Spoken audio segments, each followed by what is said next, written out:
Hello students, welcome to today's chemistry class. I am Devishri and I will be taking up chemistry lessons for you all. So here we'll start with a topic that is classification of elements and the periodicity in properties. Now talking about this classification, you must have already studied in your high school section, right? You must have studied it in 10th standard, that is periodic classification of elements. Now in this chapter, we will look into a deeper concepts wherein you actually study the trends, the properties of a particular periodic elements. Okay, so here we start with the chapter that is classification of elements and periodicity in properties. Now when you talk about the word classification, it is nothing but in simpler terms, we say it is grouping up of things. Classifying in the sense grouping up of things. But why do we actually classify them? On what basis? If you have different things, do you classify them into one group? No. When you find similar objects, right? When you find similarities, when you find similar properties, then only you classify them. But why do you classify? In order to make your work easier, in order to make the study simpler, you classify things. In the same way, you have 118 elements present in nature, right?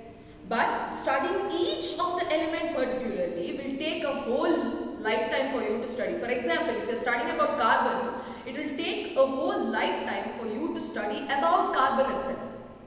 Okay?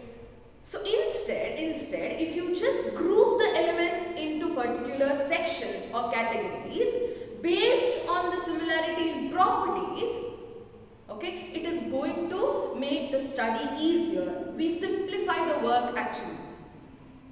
Why? Because we need to work on scientific developments, we need to work on researches, right? So based on this, we actually classify elements. On what? Based on the similarity in properties. Now, let me just give you a daily life example where you just get into a supermarket. Okay? When you enter a supermarket, imagine all of the things were randomly arranged. That means, the juices, the snacks, everything was put together. What would you do? It would take a lot of time for you. It would take a lot of energy, right? So instead of that, what do people do? They arrange into different sections. So you go and buy rice from some other place, you buy some juices, you buy some snacks from some other category, right? So they are divided into sections which makes your work easier. Okay? In the same way, these elements in the nature have been classified into particular tables or particular sections based on the similarity in properties. Is this clear? So, here we study with how the modern periodic table has been arrived, the different trends, the different properties, the way to write the electronic configuration, all these we will be studying in this particular chapter. Now, during 1800s, okay, there were around 31 elements found. How many? 31 elements were found. But the earliest scientists actually had an idea of classifying these elements into particular groups. So there were many attempts made or many theories were given or many trials were done in order to group them into particular categories, these 31 elements itself. So many scientists have started their trials, and one by one we will study how they have attempted in giving us the modern periodic table. Okay? So starting with the first attempt was done by a scientist named as Dobereiner. His full name is Johann Dobereiner. Okay? He is a German chemist. In the year 1829, gives a theory called as Dobereiner's triads. Dobereiner's triads. Now when I talk about the word triads, that means something related to three. Triads we say. Something which is related to three. So here he arranges the elements, whichever were known during that time, he arranges the elements in the increasing order of their atomic masses. So first criteria is that they arrange in the increasing order of their atomic masses. Now if I just give you here, there is a table present which is nothing but it was Dobereiner's triads. Okay, these elements were classified as Doberener's triads. So if you see here, lithium has a mass of 7, sodium has a mass of 23 and potassium has a mass of 39. Okay, how has he arranged this in the increasing order of their atomic masses? So you see an increasing order. In this way he had arranged the elements and also he looked into the similarity in properties between them. Now lithium, sodium, potassium are said to be metals, right? So that particular property was taken and they were categorized into one particular triad. Triad in the sense group of 3 elements. Okay, so here lithium, sodium, potassium, as you see, they have been arranged in the increasing order of atomic masses and also similarity in properties. So all the elements were arranged on this basis itself. Then he also gives a law, he found out in a very creative way, okay, saying that, he gives a law saying that mass of the middle element.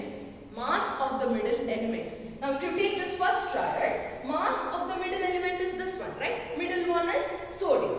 So the mass of the middle element is the average of the masses of other 2 elements. What do you mean by average? You take the sum and divide it by the number of elements. Now if you have mass of this element was found to be the average of the other 2. That means it has to be lithium and potassium. So lithium, what is the mass, student? You have 7. Right? And then potassium, you have it as 39. Now if you take the average of this 2 elements, so how much do you get here? You get 46 by 2. Right? And then when you divide this, you get 23, which is nothing but the mass of sodium. So this law was really appreciable because they didn't have any idea. Imagine this guy saying this law and classifying them according to the similarity in properties, which was really great, right? So in the same way, calcium, when you have 40 and barium when you have 137 as a mass, when you take the average you get it as 88. Same way with chlorine, bromine and iodine. Okay, so this was his work. So the law states that the mass of the middle element is the average of the masses of other 2 elements. And then the drawback of this Doberener's triad was that when he actually grouped them into triads, that is, how many elements are there? You have 1, 2, 3, 4, 5, 6, 7, 8, 9 elements are present. But there were 31 elements which were known during 1800s. But where are the other elements grouped into triads? It was not known. Right? So he couldn't group the other elements into triads. Okay? Only 9 elements were grouped as triads. So this was the first attempt which was done by Doberener, Johann Doberener, in the year 1829, wherein he gives the law. I hope you got it. After this, so only 9 elements were arranged into triads. So what about other elements? Then scientists started attempting one by one. The second attempt was made by a scientist named as Chantois in the year 1862. Chantois. Usually you don't find him in many of the books, but his work was actually not appreciable and it did not draw much attention, I can tell you. Okay, because he just had an idea of classifying the elements with the similar properties, but he actually put them into a cylindrical table. Okay, the shape was like that, cylindrical table, but it was not appreciable. The work was not appreciable. So instead, the work did not draw much attention, I can tell you. Is this clear? So the first person is Johann Doberener and the second one is Chantois. The third one was done by a scientist. Okay, his name was Newlands, John Newlands. That was in the year 1865. So he gives a law which is very well known as Newlands law of octaves. Now, talking about this Newlands law of octaves, octa means it is the number 8. So something which is related to 8. Now, just look at this classification of Newlands, wherein he arranges the elements in the increasing order of their atomic masses. Okay, so this particular criteria was carried out by most of the scientists, and then he arranges them in the increasing order of what? Of atomic masses. And then, okay, don't you think that the Arrhenius table was so small. Now look at the size of the table. It has come out a little bit bigger, right? So they could classify more of the elements by them. Now during this Newland's time, there were around 63 elements which were known. Okay, 63. The number has increased from 31 to 63 by 1865. Now, talking about this Newland's law of octaves, just like you have the notes of music, right? 8 notes of music you have. In Indian music we say sa, re, ga, ma, pa, da, ni, sa. So you start from sa, you end up with sa. So the first note was sa and 8th note is also sa. And if you talk about Western music, do, re, mi, fa, sol, la, ti, do. Do and do again. So I can tell you that this person was really fond of music. Okay, music kind of person. And that is why he says that just like you have 8 notes of music, wherein you start from a particular note, that is sa, you end up with the 8th note, that is same, that is sa itself. So same way, he classified the elements in such a way that when you start from the first one, that is lithium, like 1, 2, 3, 4, 5, 6, 7, how many notes? 8 notes. When you come back to 8th one, okay, he finds that these 2 elements have similar properties. Is that clear? If you start from beryllium, you go with like 1, 2, 3, 4, 5, 6, 7, 8, you get with magnesium, right? You get magnesium at the end, which is the 8th note. So there he classified that beryllium and magnesium had both similar properties. So his law says that every 8th element had properties which is similar to the first element. Every 8th element had properties which is similar to the first element. So this was, the idea of classification given by Newlands. Yeah, this is also created, right? So here the first element and 8th element have both similar properties, and this was told by Newlands, and this law was considered as Newlands law of octaves. I hope this is clear. Now, when you try applying this law to the elements present here, okay, this law was only applicable up to calcium. Sadly, it was only applicable up to calcium. Why? Okay, because later on, the arrangement of elements in that particular first one and 8th one order, there they didn't have any similar properties. In the sense, he started arranging them randomly. Okay, there was no particular the law was not applicable later on. So he started arranging it randomly. Somewhere, some sections of the table, he had put two elements in particular slot. In one slot itself, he had put 2 elements. So sadly, this law was applicable only up to calcium, the element calcium. Later on, this was withdrawn. So this is one of the drawbacks from Newland's law of octaves. But you see that the length of the table has been increased from those 9 elements to this one, right? So he could classify more of the elements according to his idea, which was known as Newland's law of octaves. Hope this is clear to you. So this was just like the 8 notes of music, and then he gives this idea of classification, saying that every 8th element had properties which is similar to the first element. Is this clear? The next attempt was done by a scientist named Lothar Meyer in 1869. Okay, so here his theory or idea was about plotting a graph and comparing the properties of the elements. So what does he do? He plots a graph, okay, wherein he takes atomic mass as one of the comparison, okay, as one of the parameter, and properties like melting point, boiling point, okay, and atomic volume, all these he takes into considerations and plots a graph with, in comparison of what? In comparison with atomic mass. Okay, so he compares these with atomic mass. How does it vary? In the increasing order itself. But when he actually plotted a graph, just giving you a rough idea to it. So here when he plotted a graph, imagine the peaks of the graphs. You get curves in the graph. So when he was lithium. Okay, lithium, you know, the metal which has a similar property like lithium, it was sodium. So sodium also was observed at a peak of this curve.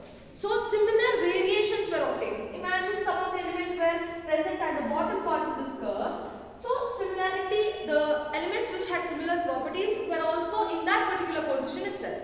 So totally the position of that particular curve mattered here. So whichever had similar variations had similar properties. Okay, just have an idea of what this graph was actually about. So he plotted atomic mass with the properties like melting point. So first he takes melting point and plots a graph. Then he takes boiling point and plots a graph. Then atomic volume. So in similar ways he gets the positions of the curves or the of elements, and this is how he had classified the elements, or his idea of classification was in the form of a graph. But okay, this particular theory or idea of classification was not actually published. Okay, besides this, there was another scientist who was working at the same time itself, but not together. They were working simultaneously but in a different way. So that was a great scientist. He was a genius, I can tell you. That is Dmitry Mendeleev.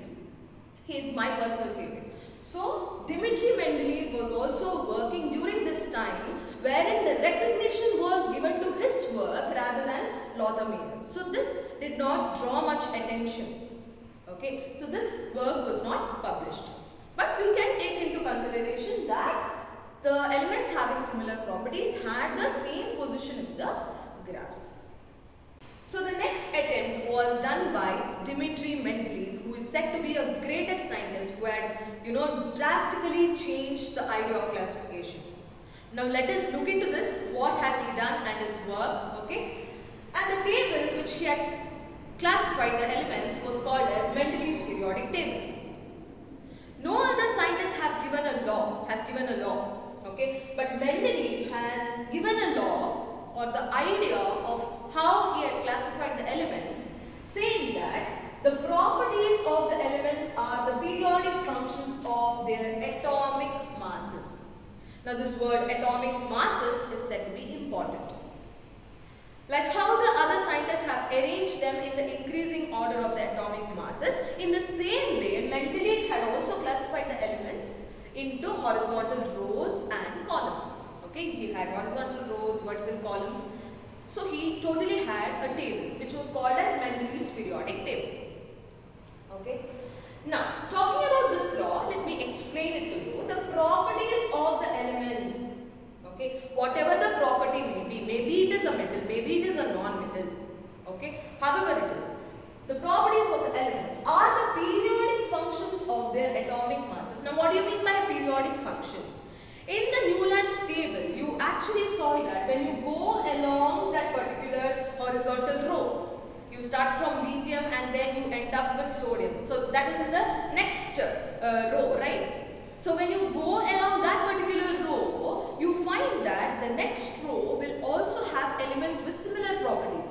And that particular, repetition of element, that is similarity in properties between the elements, is called periodicity, also called as periodic functions. They are repeating. Okay, so there is repetition in the properties after each period you see. Okay, so this particular significance of periodicity was given by Mendeleev. Okay, and it was told that the property, any property may be, okay, it is the periodic function. It keeps on repeating, but all are dependent on what? This property, that is periodicity, is dependent on what? It is dependent on atomic masses, he says. So main thing, any property to be shown by an element is dependent on atomic masses, he says. Okay, so this was a law given by Mendeleev, which was also called as Mendeleev's periodic law. The law states that the properties of the elements are the periodic functions. They are repeating. Why? Because they are all based on atomic masses. So this was just an idea given by Mendeleev. Okay, but how does he arrange? Same way, in the increasing order of atomic masses, and also he arranges the elements into particular rows and columns. He also uses the formulas and the properties of the compounds form Okay, he also uses the formulas. Now, imagine you have lithium. Again, I have to take the example of the same thing, lithium and sodium. Okay, the way they form their compounds, the formulas of their compounds. Suppose it is forming their oxide, their own oxides. So, lithium oxide, how is it written? Li2O.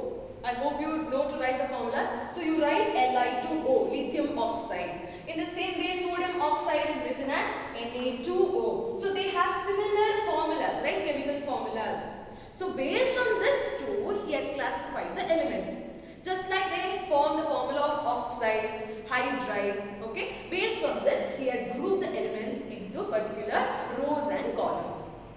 So, he uses the formulas and the properties of the compounds which are formed. So, based on this, one is increasing atomic masses and also the formula of oxides and hydrides. Okay, so this was the main criteria in order to classify the elements by Mendeleev. After the arrangement of elements in a particular manner, okay, as per Mendeleev, he also focused on main criteria. So, he said elements having similar properties should fall under the same group. They should fall under the same vertical group. That means it has to be downwards, something like this. So, elements like lithium, sodium, potassium, they all should fall under the same group. Okay, so this was his main criteria, and keeping this in mind, okay, when he classified the elements in that particular manner, he found that some of the elements did not match up this particular, arrangement of increasing order of atomic masses. So that particular idea, it did not match. For example, to make it more clear, I can tell you in group 6 of Mendeleev's periodic table. See children, the Mendeleev periodic table is said to be very large enough. So instead, when I talk about this Mendeleev's periodic table, it's better if you have a reference, or you can just Google it. Okay, you get the Mendeleev's periodic table. You just refer it when I talk about this, so that you have a clear picture of what am I saying. Okay, so here in group 6, you have tellurium. Okay, tellurium. Whereas in group 7, you have iodine. Okay, but he says that we have to arrange the elements in the increasing order of atomic masses. But then, okay, he doesn't focus on it. Okay, instead he focuses on this idea. That is, elements, whatever it may be the criteria, if the elements with similar properties should fall under that particular group itself. He is going to ignore the idea of atomic weights. For example, tellurium had an atomic mass of 127, whereas iodine has 126. Actually, how he should have arranged? Iodine should have gone first, tellurium should come next in the increasing order if he has to arrange. But he ignores that idea, and instead he will focus on the particular group having similar properties of elements. Now, if you see, before iodine, there was chlorine, bromine, fluorine, all these were present. So, they all are halogens.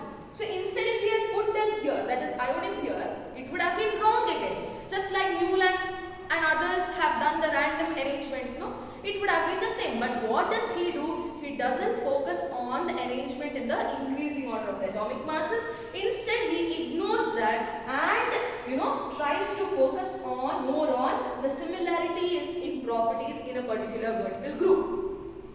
So, this was done by Mendeleev. So, instead, he ignores this idea of atomic weights and focuses more on similarity in properties. So, the halogen group was all together with iodine. Okay, in this way he classifies the elements. Okay, so this had a major impact on classifying the tables, and hence he found a major distribution in the periodicity, the recurrence of this periodicity. Recurrence in the sense the repetition of the similarity in properties of the elements was actually found out in a more clear way in this Mendeleev's periodic table. Is this clear? So, he ignores the idea of atomic weights and focuses more on the similarity in properties. So, that one criteria was not considered over here. And also, he left few gaps in the periodic table. In his Mendeleev's periodic table, he also leaves gaps in between. Okay, why? Because when he finds that, okay, in some particular space, okay, if it is in this space, there is some element x, there is some element y, but there is no similarity in property if you place some of the element over here. Okay, so what does he do? He is not going to arrange some other element, okay, randomly. What does he do? He finds the properties, he writes down and finds out that some element is going to be discovered later on, okay, which is going to take place in that particular position later on. It would be discovered. He finds this out. Okay, he takes few cards and writes down, okay, this has to be the property, this has to be the atomic weight. He writes down and then he doesn't go to fill it randomly just like others did. What does he do? He says that it will be discovered. So let us leave few gaps and then continue. Okay, but then when he actually wrote, few of the elements, properties, atomic weight, the boiling point, all these he could predict. Such a genius he was. So when he could predict, and when it was discovered after few years, the properties which were found out experimentally and what Mendeleev had written actually matched with each other. Approximately the values were equal. Okay, so this was the idea of Mendeleev, wherein why did he leave those gaps? Because he thought, or he had an idea where the elements will be discovered later on. So instead of arranging them randomly, we will leave few gaps and then move on. So this was the idea. So for example, if I have to tell you, instead of when it comes to aluminium, okay, aluminium kind of elements, okay, which have similar properties like aluminium, he had left the gap there and then he had named them as Eka aluminium. Aluminium was also there, but there is some other element which is going to come like aluminium, which will have similar properties like aluminium itself, but it is not discovered now. It will be discovered later on, and later on it was discovered as gallium. Okay, so they both had similar properties together. So why did he name it as Eka? Eka in the sense, first comes aluminium, then there is some element which will be discovered later on. Eka in Sanskrit, number one. Okay, the word says number one. So first comes aluminium, then there will be some other element which will be put later on to the periodic table, and later when it was experimentally found out, it was gallium. Same way you had Eka silicon, which was germanium. Later it was found out as germanium. Just like silicon, some other element which has similar properties, that was discovered as germanium. Is this clear? So Mendeleev's periodic table has brought a great idea of classification, wherein you should remember these points, that is elements having similar properties should fall under the same vertical group. So he ignores the idea of atomic weights and focuses more on the similarity in properties in that particular vertical group, and also he leaves few gaps in the table. Why? Because he finds out that these elements will be discovered later on. Hence he writes down the properties. For example, when he found out this Eka aluminium, he had an idea that its atomic weight would be around 68. But then later when it was found out that the gallium is the element which instead of Eka aluminium, the atomic weight was 70. This was experimentally found out value, which was almost approximate, right? Approximate value, close to that value. So just like this, he also found out some other properties like formula of its oxide, formula of its chloride, all these he had found out. Okay. So this was the idea of classification given by Mendeleev, and later this was recognized by the people, and that particular table was called as Mendeleev's periodic table, and the law which was given by him is called as Mendeleev's periodic law. Okay, so his law was all based on atomic masses, but then later he finds out these properties wherein elements with similar properties should fall under the same group. So after the idea of classification given by Mendeleev, which was also called as Mendeleev's periodic table, during that time the scientists really didn't have an idea about how the internal structure of an atom is present. Okay, we know that they contain electrons, protons and neutrons, but during that time they didn't have an idea. Okay, but later on in the year 1913, okay, a scientist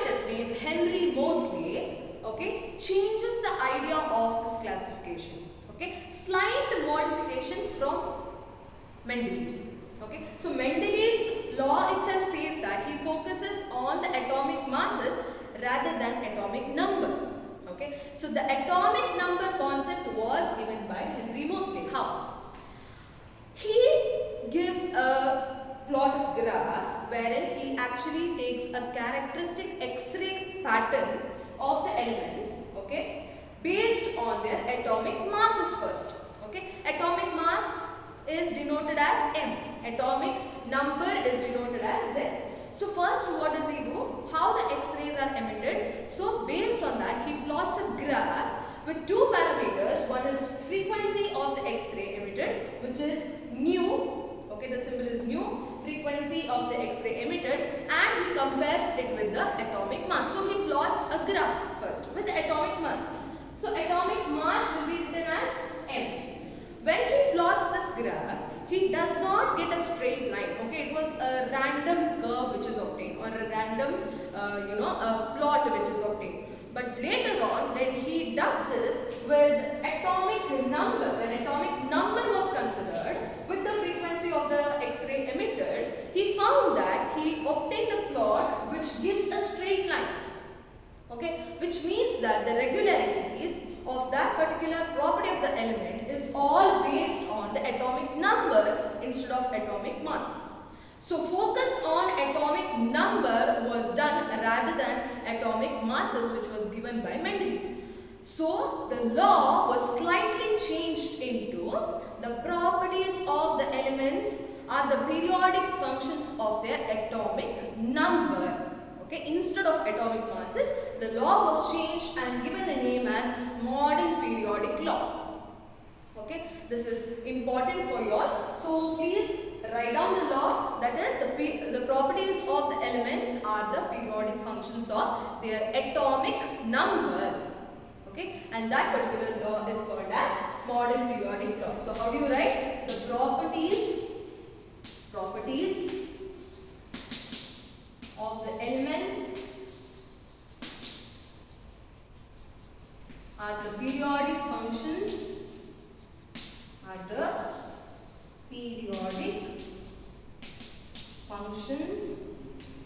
of their atomic number. Instead of atomic masses, it was given as atomic number, which is very, very important. Atomic number. So this was termed as modern periodic law. So any property of the element, okay, maybe it is any kind of property, maybe it is a metal, non-metal, any property is the periodic function. After each period, you have the repetition of the properties. So that is all based on atomic numbers. So this concept was given by Henry Moseley. Now in today's class, we have studied the various trials which was done for the idea of this classification, starting from D'Aubigné, Chantotoys, then you had John Newlands, where you had Newlands law of octaves, then you had Lothar-Meyer's graph, then coming to Mendeleev's work. Okay, just have an idea of what he has done, on what basis has he classified, and then finally we have this modern periodic table, wherein modern periodic law is very important, and also when you finish listening to this class, I want you all to go through with the textbook. Okay, just have an idea, make points for yourself and study about it. In the next class, we will study about the modern periodic table, okay, how it is classified, all the properties will be studying. So until then, thank you children.